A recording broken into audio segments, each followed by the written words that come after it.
was always the Jags. Always the Jags. It's always the Jags. Always the Jags. Welcome into Always the Jags, your podcast for everything Jacksonville, everything Jaguars, everything Duval. Let's talk a little bit about what this means for the 49ers game with our victory over what this means for the Chiefs games with our victory over the 49ers. Because I was feeling like there's a chance that we could catch the Chiefs, right? If they were reeling, if they had just lost to the Ravens, Jaguars just beat the 49ers. They come to Everbank Stadium on a Monday night. The pressure is on.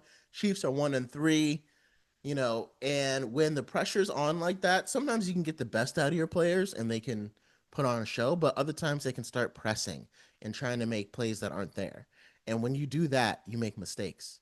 And if our defense has proven anything, it's that they can capitalize off of mistakes. So I think with the Chiefs coming to town, if they had lost to the Ravens, it would have been a great chance for an upset that maybe wouldn't even seem like that much of an upset. Because it would be like, man, is the Chiefs dynasty over? Because they would have been, if we had beat them, it would have been 1-4. But the Chiefs beat the Ravens quite handily. Actually, the Ravens didn't really seem like they had a chance or control of that game at all.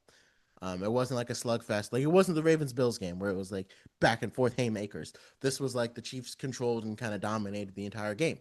I think a lot of that was the return of Xavier Worthy. I was hoping he was going to be out for at least 2 more weeks, but nope, he's back and he's fast.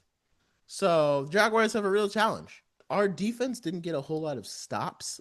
Like, San Francisco's defense was forcing a lot of 3-and-outs for our offense. They were forcing stops. The difference between that is you can only take the ball away so much. And some of those plays come down to luck, but it's not always. But eventually, you're not going to be able to take the ball away 3 times every single game. At some point, your defense has to get stops. Now, against the Texans, we got a lot of stops, a lot of 3-and-outs. We had some great turnovers, but we were forcing a lot of 3-and-outs. That's probably because our offensive line is absolute trash. So against the Chiefs, we can't rely on turnovers. Against the Chiefs, we're going to have to get 3-and-outs. We're going to have to stop their offense from getting a first down. I wish I could be at the game. I very much so do, but I have commitments that will prevent me from being there. But please, go support the Jaguars. Let's go see if we can go beat the Kansas City Chiefs. Talk about if we're able to go beat the Chiefs, we're no longer punching above our weight class. We have created a new weight class, right? Let's just repeat that one more time. If we go out there and beat the Chiefs, we are no longer punching above our weight class like the narrative kind of is with the 49ers. We are in a new weight class. We just added 20 pounds, right? Like, that's what that means. And I think it's possible for us to do that, right? Because the mistakes are fixable. Because, again, Brian Thomas Jr. has the ability. So does Travis Hunter. For some reason, it's not coming together, and it feels mental. But if you ask me, if Trevor plays with Brian Thomas Jr. and Travis Hunter, and I think also people are limiting a lot of downfield shots right now, and they're trying to forcing offenses to dink and dunk.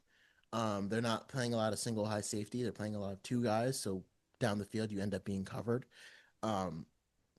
But if Trevor gives us some of that 22-23 play, Brian Thomas Jr. gives us that early 24 play, and Travis Hunter starts being that dude, obviously that's easy to say, but we win.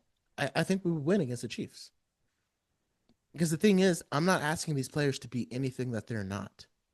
We're just asking them to be who you are and go prove it on the field when the Chiefs come to town. So let me know your thoughts. And never forget, it was always the Jags.